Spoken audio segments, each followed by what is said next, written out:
কথার শুরুতে কাজা মানে কাজী, বিচারক। আল্লাহ তাআলা নিজে বিচারক সেজে তিনি রায় দিচ্ছেন।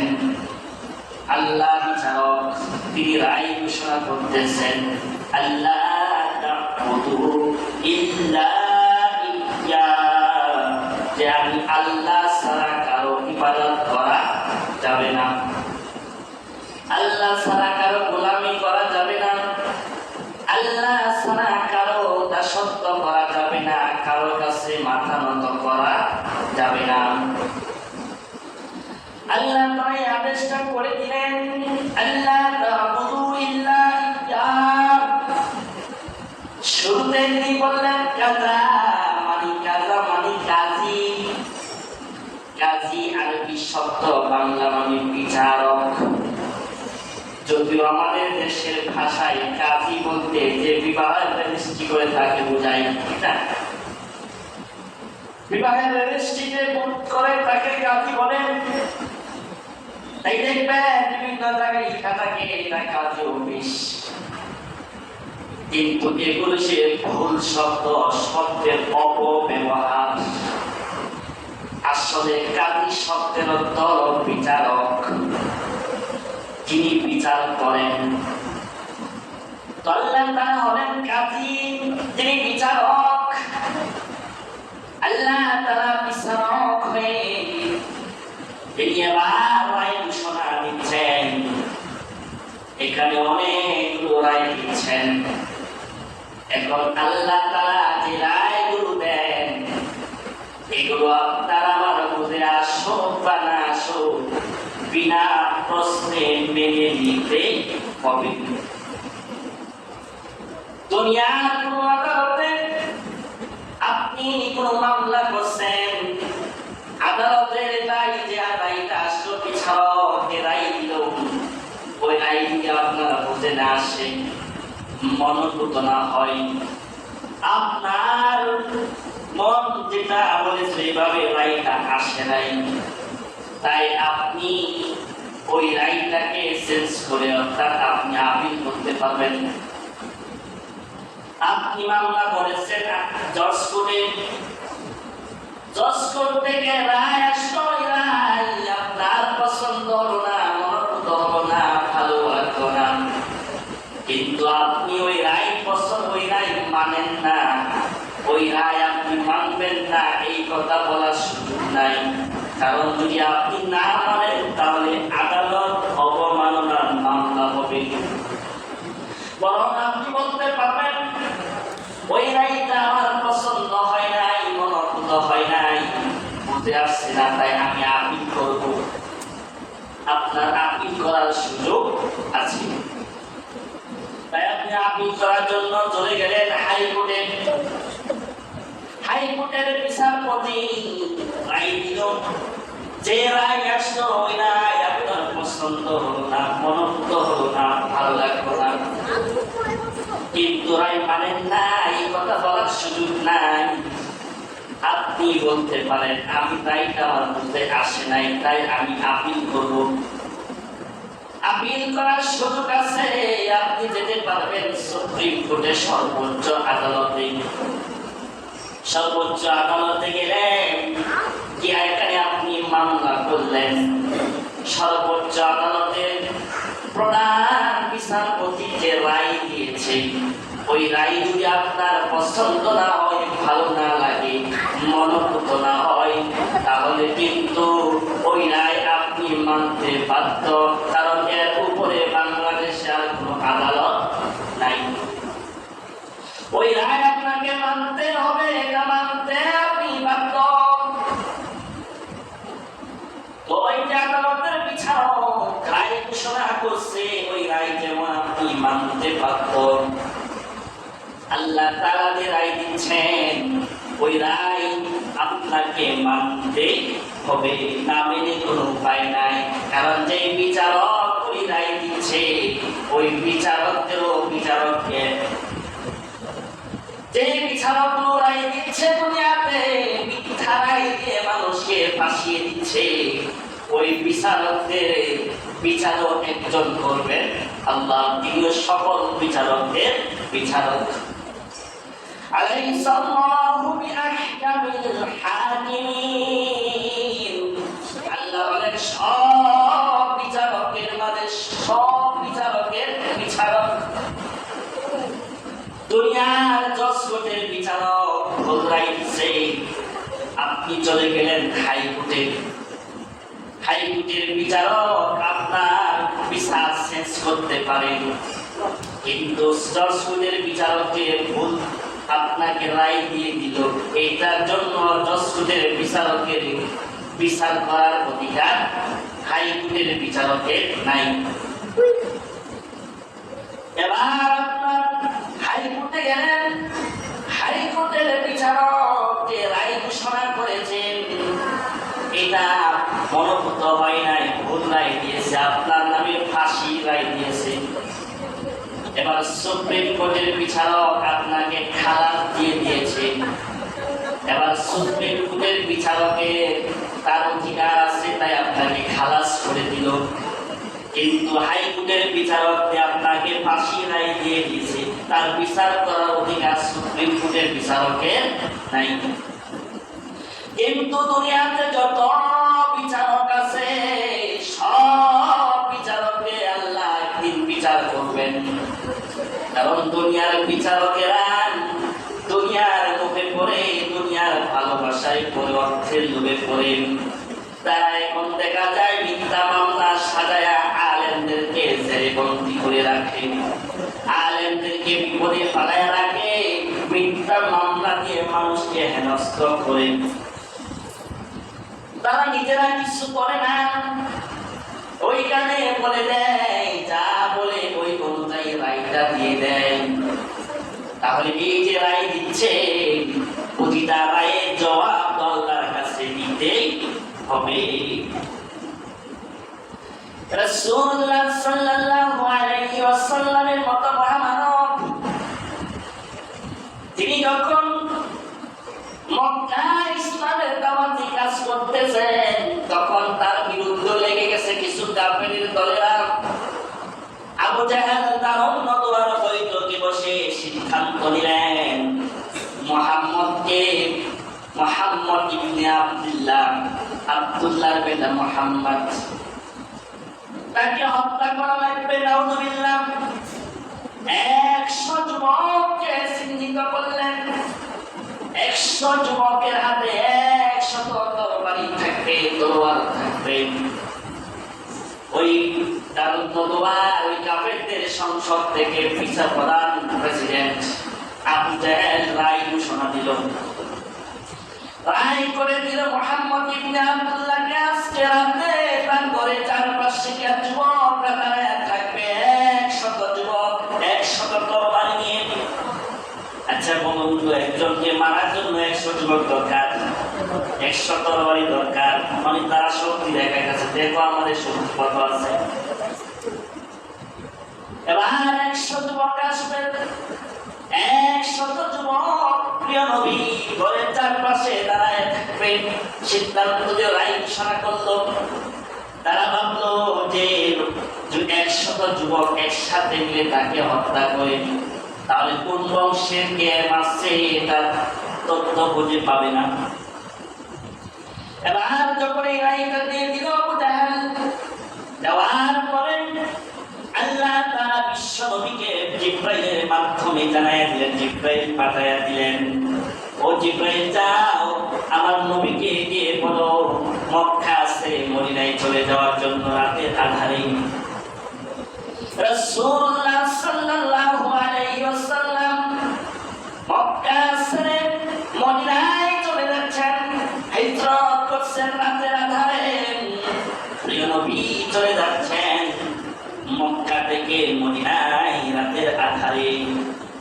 বারবার মক্কার দিকে তাকান, কারণ ওই মক্কাতে ওনার জন্ম, ওখানে শৈশব যৌবন কাল কেটেছে। বারবার প্রিয় নবী মক্কার দিকে তাকান। আল্লাহ তাআলা বিশ্ব নবীকে সান্ত্বনা দিচ্ছেন, ও নবী কাফেররা যে আপনার উপর জুলুম করতেছে, নির্যাতন করতেছে, আপনি ভাববেন না আমি আল্লাহ বুঝি দেখি না, আমি আল্লাহ বুঝি শুনি না, আমি বুঝি এই ব্যাপারে কাফের, এটা ভাববেন না। বরং আমি সব দেখি, কে কি ষড়যন্ত্র করতেছে, কে কি বলতেছে, সব আমি দেখতেছি। আল্লাহ তাআলা বিশ্বনবীকে সান্ত্বনা দিয়ে দিলেন, মা ইয়ালফিযু মিন কাওলিন ইল্লা লাদাইহি রাকীবুন আতীদ। আল্লাহ বলেন প্রত্যেকটা মানুষের মুখ থেকে ক্ষীণ স্বরে যে শব্দটা বের হয়, পৃথিবীর কোন মানুষ শোনুক বা না শোনুক, ওই প্রতিটা কথায় তার আমলনামার রেকর্ড হয়। আল্লাহ বুঝাই দিলেন আমি সব রেকর্ড করতেছি, আমি সব দেখতেছি। আমি একটু সুযোগ দেই, আমি সুতার মধ্যে ঢিল দেই, দেখি সে কতটুকু করতে পারে। আপনারা যারা আছেন, আমরা ছোটবেলায় ঘুড়ি উড়াইছি, বাচ্চা যখন ঘুড়ি উড়ায় আকাশে উঠে, ওই বাচ্চা ঘুড়ির আকাশে যত উঠে ততই রশি ঢিল দেয়, দেখি না?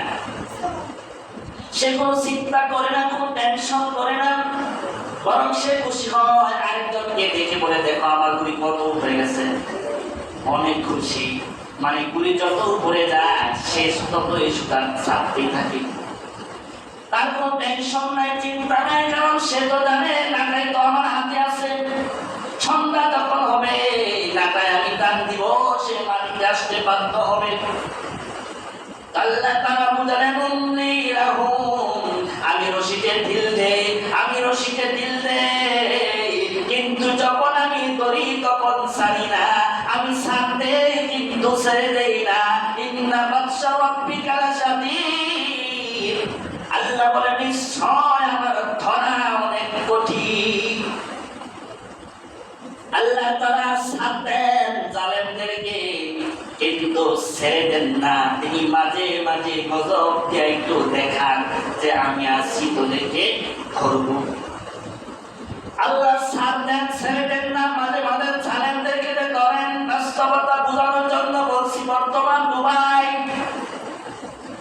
আপনারা যারা টেলিভিশন দেখেছেন, পত্র পত্রিকা পড়েছেন, মোবাইলে ফেসবুকে ইউটিউবে দেখেছেন, দুবাইয়ে এখন বৃষ্টি হয়েছে ৭৫ বছরের ভিতরে এত বৃষ্টি হয় নাই। ওই দুবাইয়ে একদিনের বৃষ্টিতে পানি এমন হওয়া হয়েছে, পানির কারণে রাস্তা দিয়ে গাড়ি চলাচল করা সম্ভব না। বর্ষাকালে যেমন মাছ সব জায়গায় পাওয়া যায়, পুকুরে, নদীতে, সব জায়গায়, খালে বিলে, ঠিক তদ্র ওই দুবাইয়ের রাস্তাগুলোতে মাছের মতো গাড়িগুলো ভাসতেছে। যারা দেখছেন, ভিডিও দেখেছেন, মাছ যেভাবে ভাসে মনে হচ্ছে ওই গাড়িগুলো এইভাবে রাস্তায় ভাসতেছে। কোটি কোটি টাকার গাড়ি, কোটি কোটি টাকার গাড়ি পালায়া তারপরে জীবন বাঁচাতে চলে গেছে পালায়া। করার কিছু নাই, জীবনের মায়া তো বেশি, তাই গাড়ি রাইকাই চলে গেছে। ওই গাড়িগুলো পানির মধ্যে ভাসতেছে। এখন এগুলো তো গজব। কারণ কি? কারণ কি? আল্লাহ কোরআনে বলছেন, যাহারাল ফাসাদু ফিল বাররি ওয়াল বাহরি বিমা কাসাবাত আইদিন নাস। দুনিয়ার মানুষের উপর যত বিপদ আপদ আসে, যত বিপর্যয় আসে, সব বান্দার দু হাতের কামাই। আল্লাহ বলছেন এগুলো বান্দার কামাই। আজকের দুবাই একটি মুসলিম রাষ্ট্র, এটা আরবাবী রাজ, কিন্তু দুবাইয়ে গিয়ে দেখবেন ওপেন মদ খাইতেছে, রাস্তার পাশে দাঁড়ায় মদ খাইতেছে, কোনো বাধা নাই, কোনো সমস্যা নাই। সেলুনে গিয়ে দেখবেন মহিলারা কাজ করতেছে, সেলুনে মহিলারা কাজ করে। তারপরে আমাদের দেশে যারা রাতের বেলা হয়, দুবাইয়ে দিনের বেলায় অন্যায় কাজগুলো হয়। আমাদের দেশ মুসলিম রাষ্ট্র হওয়ার কারণে আমাদের দেশে যেমন মসজিদের অভাব নাই, অসংখ্য মসজিদ আছে, দুবাইয়ে যেহেতু মুসলিম রাষ্ট্র, ওখানে অসংখ্য মুসলিম আছে, অসংখ্য মসজিদ আছে, এত মসজিদ আছে, কিন্তু ওই দেশে যে খতিবরা আছে বক্তব্য দেয়, ওই খতিবরা নিজের মন মতো কিছু বলতে পারে না।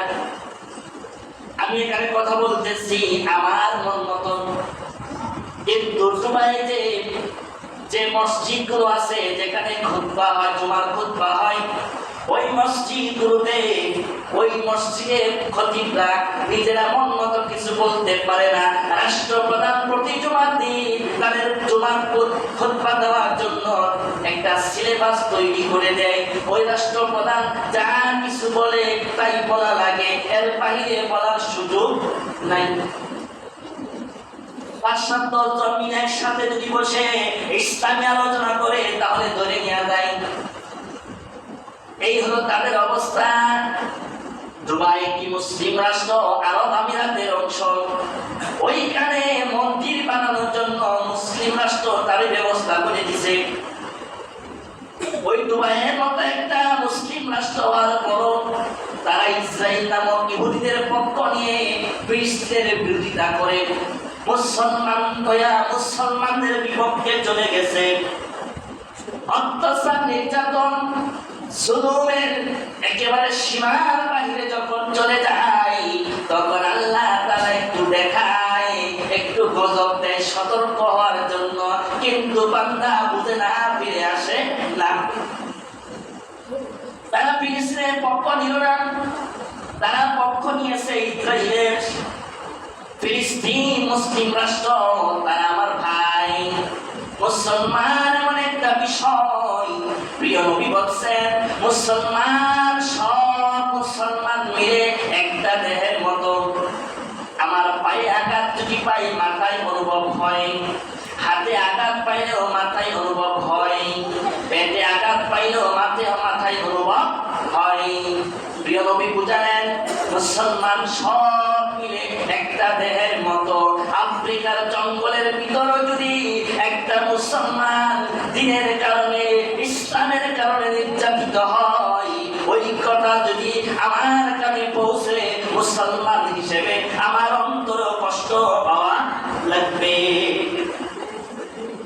কিন্তু আছে মুসলমানরা পৃথিবীতে নির্যাতিত। পৃথিবীতে মুসলিম রাষ্ট্র আছে ৬৫টা, এর মাঝে এমন কোন রাষ্ট্র নাই যে মুসলিম রাষ্ট্র কোন কাফেরদেরকে নির্যাতন করতেছে, কিন্তু কাফেররা মুসলমানদেরকে নির্যাতন করতেছে, এটা অভাব নাই। বসনিয়া, চেচনিয়া, সোমালিয়া, কাশ্মীর, ভারতের গুজরাট, আমাদের পাশের রাষ্ট্র মায়ানমার তো দেখেছেন, বর্তমান ফিলিস্তিন, এইভাবে মুসলমানদেরকে প্রতিনিয়ত নির্যাতন করছে, মারতেছে। ওই ফিলিস্তিনে এমন কোনদিন বাদ যায় না যেই দিন ওই ইসরায়েলের ইহুদিরা বোমা নিক্ষেপ করে না। অনবরত মুসলমান মারতেছে, ঈদের দিনও তারা রক্ষা পায় না, ঈদের দিনও মুসলমান মারে। কিন্তু বই আমরা তো এই ব্যাপারে কোনো ভূমিকা নিচ্ছি না। ৫৭টা মুসলিম রাষ্ট্র ওআইসি সদস্য, যদি ওআইসির সদস্য ৫৭টা মুসলিম রাষ্ট্র প্রধান চুরি একটাবার হুমকি দিত, ইসরায়েল থেমে যেত। কিন্তু কেউ কথা বলে না, বরং সৌদি আরবের মতো রাষ্ট্র আমেরিকার গোলামি করে, আমেরিকার কথায় উঠা বসা করে। পাশেই সৌদি আরব, ফিলিস্তিনের কাছে সৌদি আরব। এখন যদি ওই সৌদি আরবের বাদশা তেল না দিত, ইসরায়েলরা যুদ্ধ করার জন্য যে গাড়ি প্রয়োজন, তেল প্রয়োজন, তেল পাইত না। কিন্তু তেল দিয়া তো সহযোগিতা করতেছে, তাহলে মুসলমানের বিরোধিতা করতেছে। ওই ফিলিস্তিনের মুসলমানদের পক্ষে কথা বলছে না, অথচ ফিলিস্তিনের মুসলমানদের ভিতর থেকে ওই আন্দোলন আসছে, ওমা লাকুম লা তুকাতিলুনা ফি সাবিলিল্লাহি ওয়াল মুস্তাদআফিনা মির রিজালি ওয়ান নিসাই ওয়াল উইলদান আল্লাযীনা ইয়াকুলুনা রাব্বানা আখরিজনা মিন হাযিহিল قرية الظالم أهلها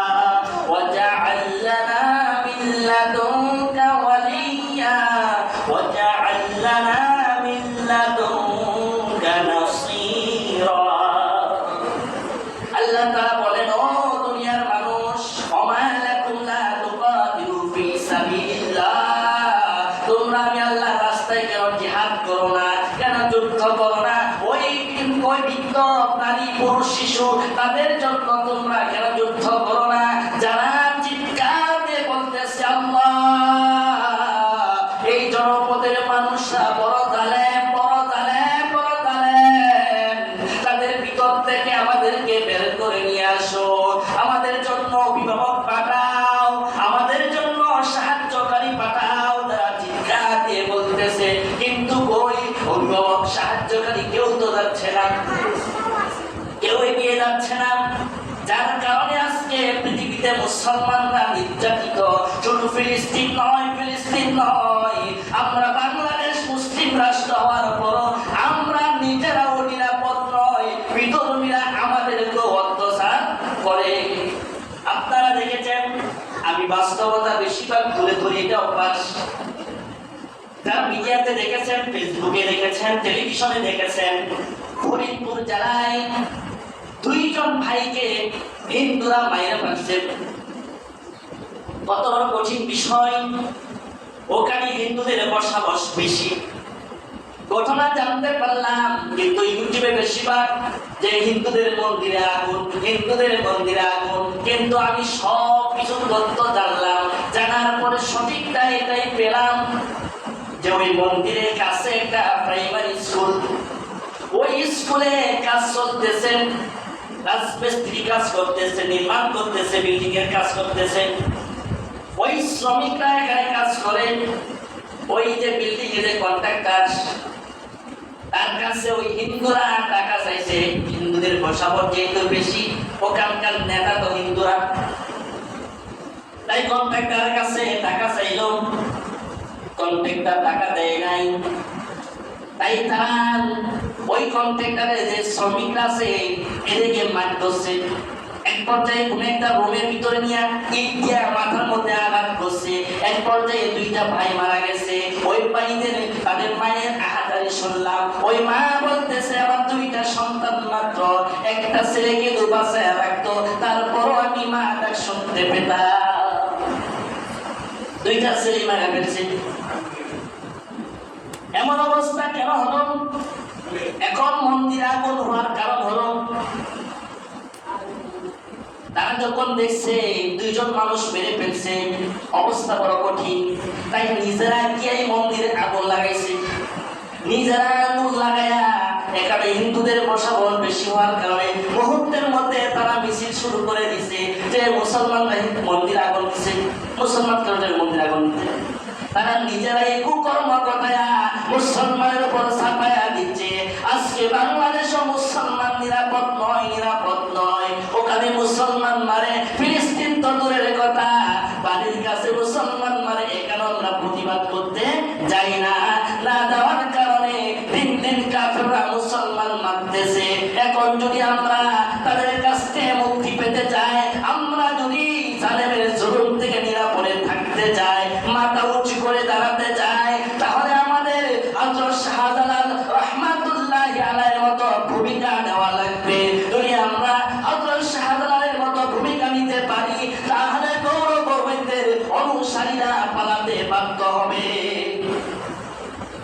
কিন্তু আমরা ঘুমায় আছি, মসজিদে শুরু পয়সা দোয়া করি, আল্লাহ বাঁচাও, আল্লাহ বাঁচাও, আল্লাহ খুব ঠেকা বসছে। প্রিয় নবী বদরের যুদ্ধে চলে গেছেন রমজান মাসে রোজা রেখে। ওইখানে গিয়া তারপর আল্লাহর কাছে সাহায্য চাইছে, তারপর আল্লাহ ফেরেশতাদের সহযোগিতা করেছেন। আর আমরা যুদ্ধের মাঠে না গিয়া শুধুমাত্র মসজিদে বসে দোয়া করিতে কেমনে হবে? এখন মুসলমানরা বাংলার জমিনেও নিরাপদ নয়, হিন্দুরা আমাদেরকে নির্যাতন করে, তাহলে দেশটা হিন্দুদের পক্ষে চলে যাচ্ছে। হিন্দুরা আজকে বেশি প্রভাব খাটায়। এখন আমরা মুসলমানরা যদি ঘুমিয়ে থাকি, তাহলে কিন্তু অবস্থা দিন দিন খারাপ হবে। এই ভারতীয় উপমহাদেশ পুরোটা মুসলমানরা শাসন করেছিল। বাবর, হুমায়ুন, সম্রাট আকবর, জাহাঙ্গীর, আওরঙ্গজেব, ইতিহাসে তাদের শাসনামল পাওয়া যায়। ওই নামগুলোই প্রমাণ করে যে ওই দেশটা মুসলমানরা চালাইছিল, মুসলমানদের হাতে ছিল। বাংলাদেশ, পাকিস্তান, ভারত ওই